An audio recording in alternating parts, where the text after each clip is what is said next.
Hello, my beautiful friends. Welcome back to another video. So today I'm going to do a straight pour using some milk paint. Now, what's milk paint? This is milk paint. You could buy it at most of your hobby shops. It's in my Amazon shop.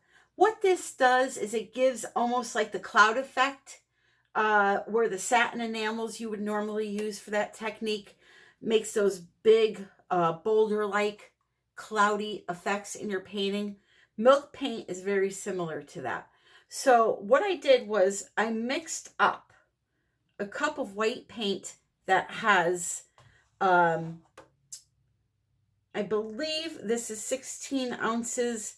So I have 2 ounces of paint, 6 ounces of floetrol, and then the rest was water. And then to this cup, I added 2 ounces of this milk paint and I just mixed it up. So that's on this side. All of my other colors are mixed with floetrol and water, and they are mixed 1 part paint to 2 parts floetrol, which is what that white broke down to. And I'll list it in the description also. So 1 part paint, 2 parts floetrol, and some water. And they're already pre-mixed in my Loli Vefe bottles. Love these bottles. So I left one here to mix with you on screen. So you can see here, this is a medium-bodied paint. And this one here is from Acrylic, is the brand. Okay, it's a Series 3. It's a good quality paint. And it's quinacridone violet. And so I put in about, I would say, a teaspoon of paint. And then to that, I'm going to show you how much floetrol I would add. Now, you don't need to add 2 parts floetrol or use this much floetrol. The reason why I do it is because I don't want to add so much water into my paint, so the floetrol makes up for that amount of liquid paint that I need in the end. Floetrol gives you effects in your painting cells, but you don't need to use 2 parts of it for it to work.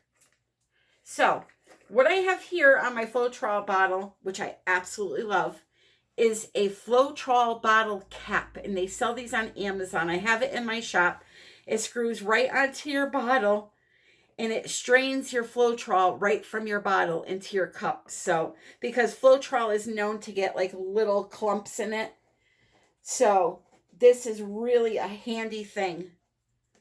So, it's in my Amazon shop. So, what I'll do is I will just pour approximately 2 amounts worth of floetrol into the cup. And then I will thin it out the rest of the way with water. And that's it. I mean, it's that simple to mix up your paints. Now, the challenge for a lot of people is knowing when a paint is thin enough to pour with. So for different techniques, there are different thicknesses that you need. For example, what I'm going to do tonight, a straight pour, you want it to be a little bit thicker, right? You want the paint to hold its lines because it's going to come out in almost a ring-like pattern. And for a Dutch pour, you want it thinner so that you can blow the paint around with the blow dryer more easily. So that is the real challenge for people, knowing what is too thick and what is too thin.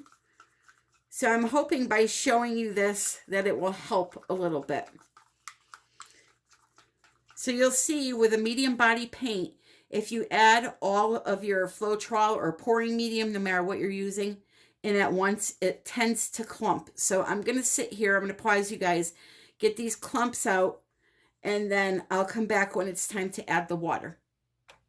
Okay, so that took me a good couple of minutes to do. Now, if I had just added my floetrol a little tiny bit at a time instead of all at once, that wouldn't have happened. But you could see it now. It's like pudding consistency. So this is where we need to add our water.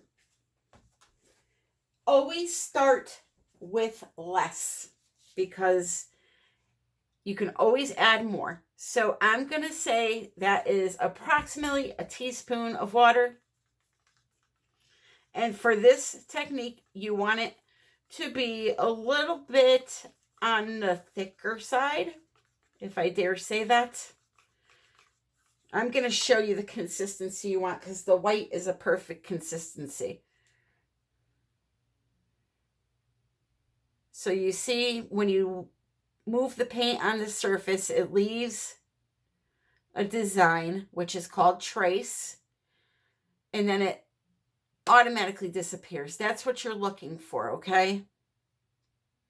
If you've ever made whipped cream from scratch, right when you start to notice that the whipped cream is starting to get a little body to it, that is the perfect consistency for something like this. Now, a Dutch pour, you want it to be a little bit thinner because, again, you're trying to move those paints with the blow dryer and you want them to move more freely. And you know, here's a tip for you because it happens to me a lot, but I managed to work through it. So that's 2 teaspoons of water.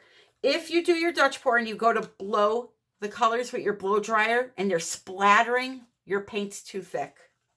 Okay? You want them to flow through the white that's on the base first.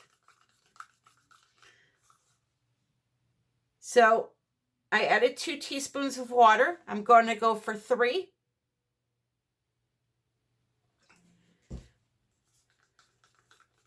And that's going to be perfect. So we had a teaspoon, a heaping teaspoon of paint, 2 heaping teaspoons of floetrol, and 3 teaspoons of water. And we are at the perfect consistency for a medium-bodied paint. Now, not all paints are created equal. That's a medium-bodied paint. If you were to do that measurement with this type of paint, a fluid paint, it would be way too runny, so you have to adjust things. All right, so now we have this all set up, the colors ready to go, and I'm going to get started. The next step I'm going to do is I'm going to fill one of these cups on camera and these 2 off to the side because I want to do 3 mini straight pours, okay?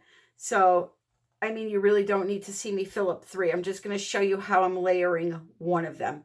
So what I'm going to do is I'm going to put a little bit of each color that I have into the cup, and after I put in 2 colors, I am going to put a little bit of my white. So I'm going to sandwich white in between 2 colors. And let's see here. Let me make my life even more easier and put this into a little cup.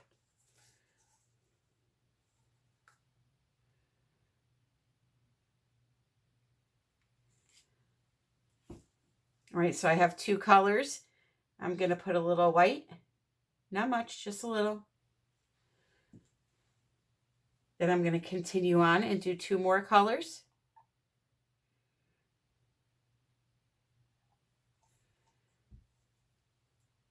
And I will list all of these colors that I'm using below.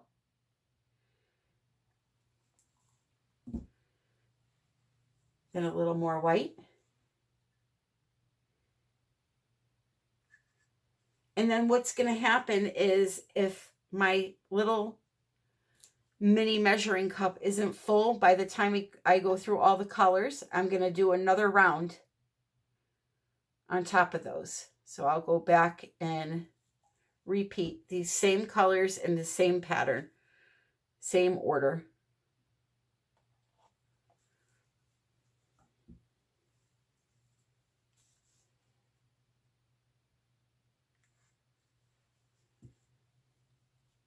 Oh, I forgot to, I'm just taking the cap off of my bottles for this technique because I need to be a little more make it a little easier for me to get it out. And then I'm going to, once I get to the top and I can't fit anymore, I'm going to make sure to end with white. Okay. So now I'm going to continue filling this one and the other three. And then when I come back, we will be pouring. Okay. So here we go. I have 3 cups and only 2 hands. So we're only going to be able to do 2 at once. If I figure out how to grow an extra hand, which I know most of you need, I will let you know. Anyway, I cannot say enough about these little beakers. I get them from Lole Vefe, the company that sells the silicone mats and all kinds of other great items. These are so good for these straight pours because they have the little funnel on them there, the little pointy tip. But anyway, so the first thing you want to do is you want to take some of your white, and wherever you're going to pour your puddle, now normally this is done with 1 puddle, I'm going to be doing 3. You want to just put a puddle of your white paint to pour into. Okay, so that's that one. Since this has been sitting for a while, I'm just going to give it a quick stir to make sure that milk paint is good and incorporated. I should have did that before I did that first puddle. But anyway, so I'm going to do one there. I'm going to do one here. They're going to end up joining. This is just kind of a guide for me as to where I want to pour my colors. So you can do just one large puddle. It's all on what you want.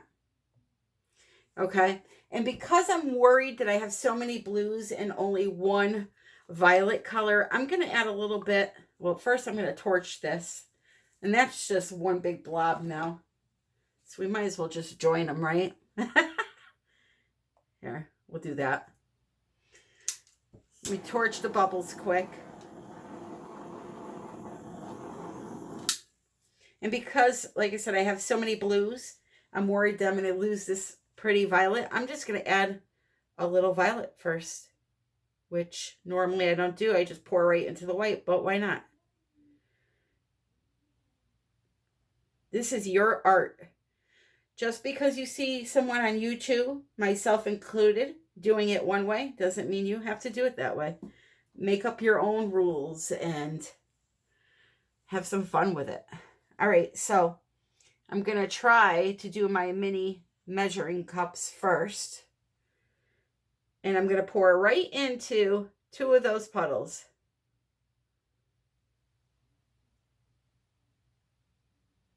Nice and slow.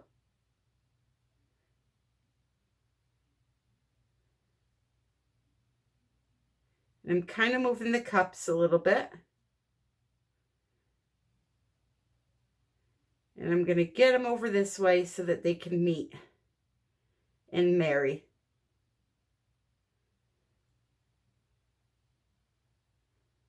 And now we're kind of doing a kiss pour where they're touching. They're not really touching, but you get what I mean. I'm going to come back this way.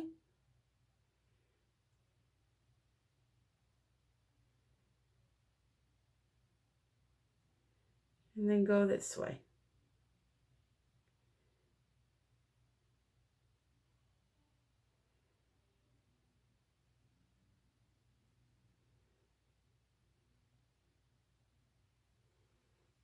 Okay, so there's that. Pretty cups inside. And now I'm going to do the last one over here.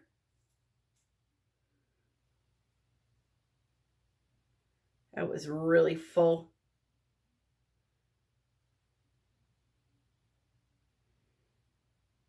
I'm going to go this way, up into here.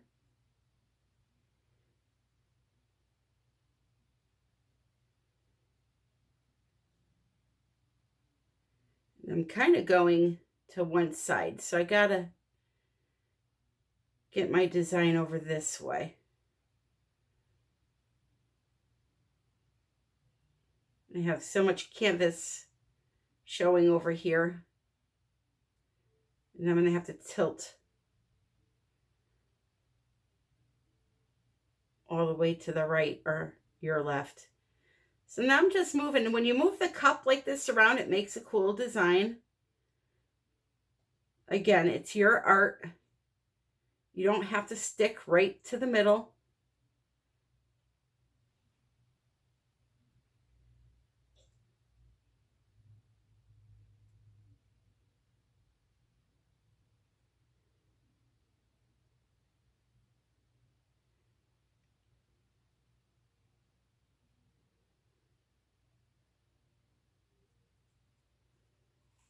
Okay, got one drip there, but that's okay.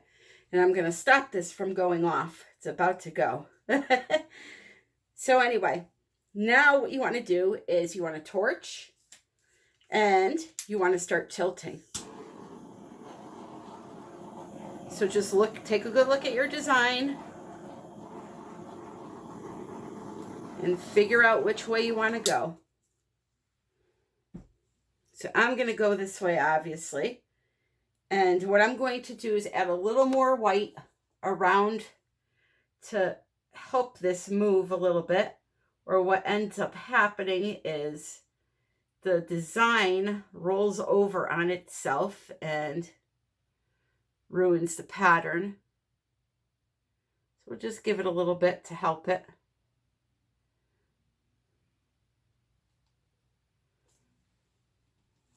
All right. And now we're going to go for it. So I'm already getting a really nice design here.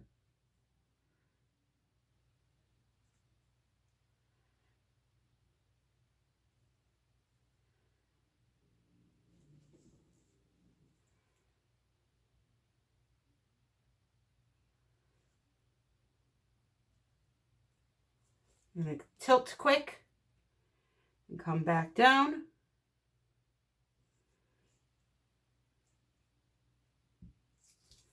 This is really pretty here. This will be beautiful if I can get it to open up the right way. It's all in the tilting. At this point, the painting, you're measuring your consistencies. It's all done. Now it's all about how you tilt it.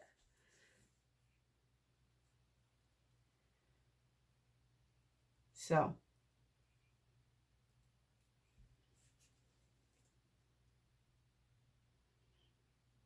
let's take it slow.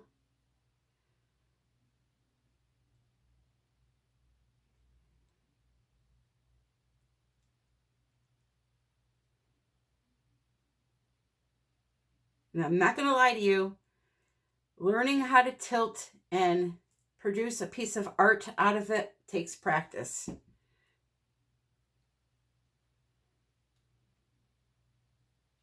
You can see we're getting some really, really cool patterns. I'm going to come down this way.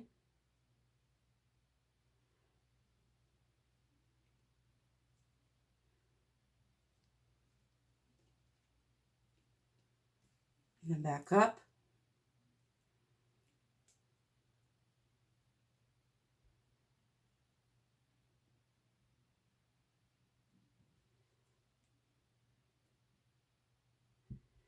And then I'm going to stop right there for a minute.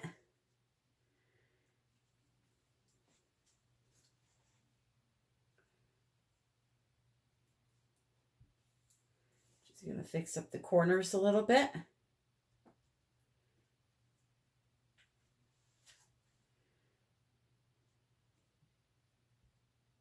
At some point, you don't want to tilt anymore. So just pay attention to the piece. You could tilt off a few areas that you don't like.